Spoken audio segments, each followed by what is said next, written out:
Jesus. Um Deus que não se contradiz. Diga comigo, um Deus que não se contradiz. Diga, Ele pode até não revelar tudo. Amém. Num só momento. Mas Ele vai revelar pouco a pouco. Diga, Amém. vai revelar pouco a pouco. Ele disse que eu ia falar para você, irmão. Aleluia. Vai revelar Amém? pouco a pouco. Então pregar sobre o Deus conhecido é um grande desafio. É um desafio muito grande. Porque, queridos, escute o que eu vou lhe dizer. Aqui nesse contexto e também na nossa realidade. Escute o que eu vou lhe falar.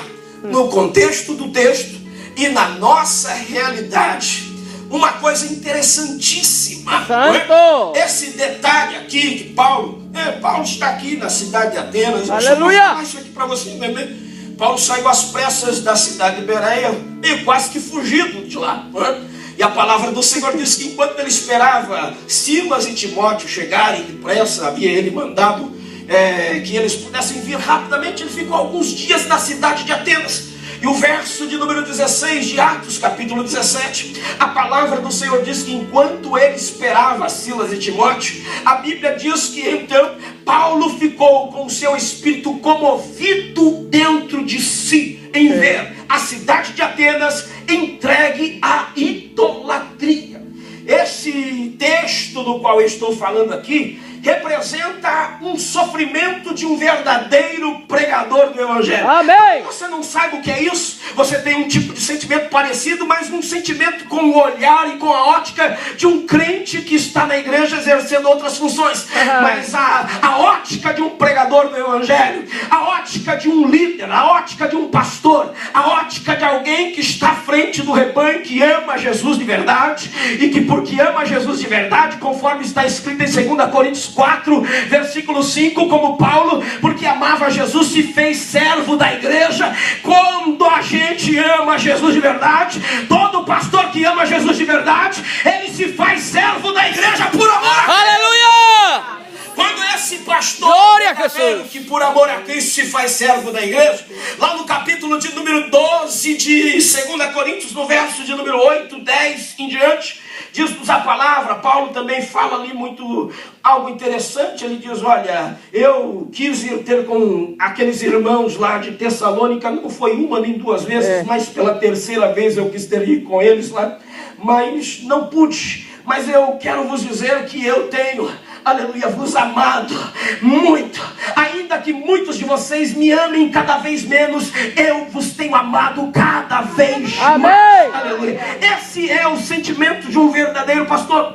E aqui nesse texto diz a Bíblia que o apóstolo Paulo estava comovido em ver a grande idolatria que aquela cidade de Atenas estava entregue. Porque todo pregador verdadeiro, todo pastor verdadeiro, todo homem de Deus verdadeiro, ele quando vê a humanidade, pessoas, sejam elas dentro da igreja ou fora da igreja, pessoas que estão entregues à idolatria, pessoas que estão entregues a um culto, a um Deus desconhecido, há uma tristeza muito grande. Quando então você vê não só esse povo mergulhado em um culto a um só Deus estranho, mas a um monte de deuses outros também estranhos, isso dá uma verdadeira tristeza nos nossos corações. Nós ficamos de fato tristes. Amém. O nosso coração se entristece, porque o desejo de todo pastor verdadeiro é ver a igreja conhecer esse Deus, é ver a igreja experimentar desse Deus, é ver a igreja desfrutar das promessas desse Deus, é ver a igreja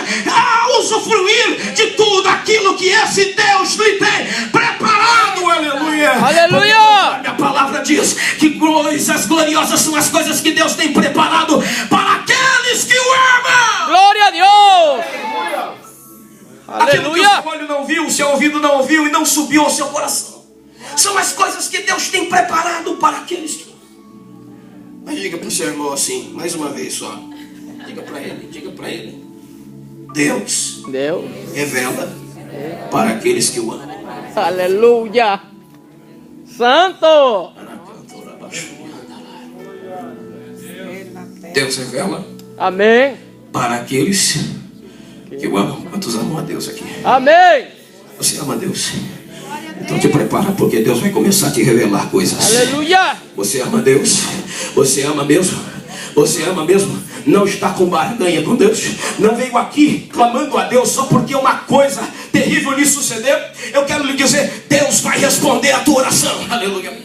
Diz a Bíblia em Jó capítulo 35, no verso de número 8, 9, a palavra do Senhor diz ali assim: quando os homens sofrem, aleluia, a opressão dos homens maus, eles clamam a Deus pedindo socorro, mas ninguém diz: onde está o Deus que me criou? Aleluia! Ninguém clama dizendo: onde está o Deus que me criou? E que, aleluia, durante a noite inspira salmos de louvor durante a noite. Onde está? Deixa eu ver aqui, aleluia. O texto diz: os homens, quando são oprimidos, eles clamam a Deus por causa da opressão dos homens maus, porque eles querem livramento, eles querem bênção. Mas o texto de Jó capítulo 35 diz: mas quem é que diz: onde está o Senhor que me criou? É que me compõe salmos de louvor durante a noite e ensina o homem a ser mais sábio do que os animais do campo e do que as aves que voam. Deixa eu ver se tem alguém aqui. Deixa eu ver. Se tem alguém aqui perguntando pelo Deus que lhe criou. Se tiver alguém aqui perguntando pelo Deus que lhe criou, eu quero te dar uma palavra: Deus se revelará à tua vida. Aleluia! E tem mais. Aleluia. O texto diz ainda que ele não responde.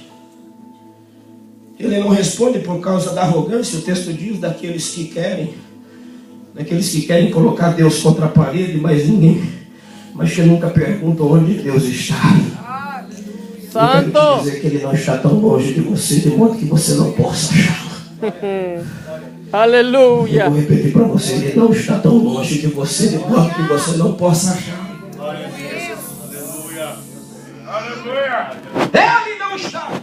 Ainda que no meio do escuro você tateando, possa encontrá-lo, porque nele nós vivemos, nos movemos e existimos.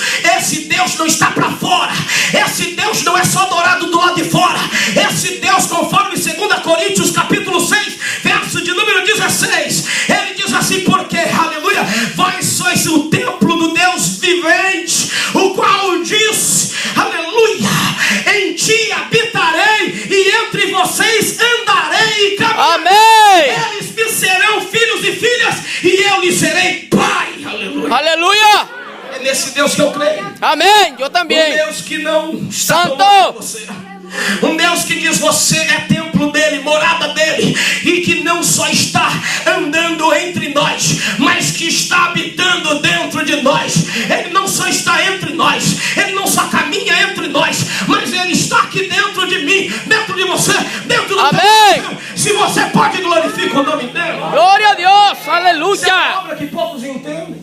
Santo! Salomão, pastor Eli, no capítulo 3, que todo mundo gosta de Eclesiastes. Aleluia! Eu não sei se o povo gosta de ler até o verso 11. Vou ler Misericórdia! um pouquinho antes, a maioria. O Aleluia! versículo 11 diz uma questão interessante. E diz assim: tudo fez formoso ao seu tempo. Diga comigo: tudo Deus fez formoso ao seu tempo. Diga: colocou no coração do homem. Corazón del hombre. Diga comigo: e colocou no coração do homem Colocó en el corazón del hombre o mundo de Deus. el mundo de Dios. Diga: ainda que Ainda o homem un hombre não compreenda no comprende a obra la obra que Deus que fez Dios fez no seu coração, en su corazón. de eternidade a Eternidad, eternidade. a eternidad. Diga: tudo que Deus fez Todo lo que Dios foi formoso fue formoso desde o princípio. desde el principio. Ele colocou no coração do homem. Diga: dentro do coração. Aleluya. Diga: Deus colocou dentro do seu coração o mundo de Deus. Diga: isso é uma obra que muita gente ainda não conheceu. Mas eu quero te dizer: Deus mora dentro do teu coração. Ele veio para morar no teu coração. Aleluia. Mas tem muita gente que ainda não experimentou. Tem muita gente que ainda não conheceu, porque o culto dele é sempre para fora. O Deus dele está sempre longe. O Deus dele é sempre alguém distante. Não é amigo, como foi falado, mas eu venho pregar aqui um Deus amigo. Eu venho pregar aqui um Deus que quer morar dentro Amém. Vou falar para você. E quando você se aproxima, você desfruta dessa amizade.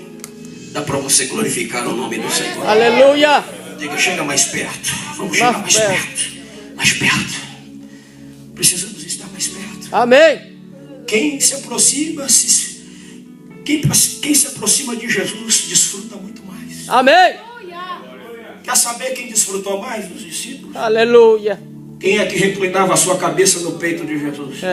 Diga comigo, João. Uau. Quem é que conheceu mais a Deus do que João entre os 12?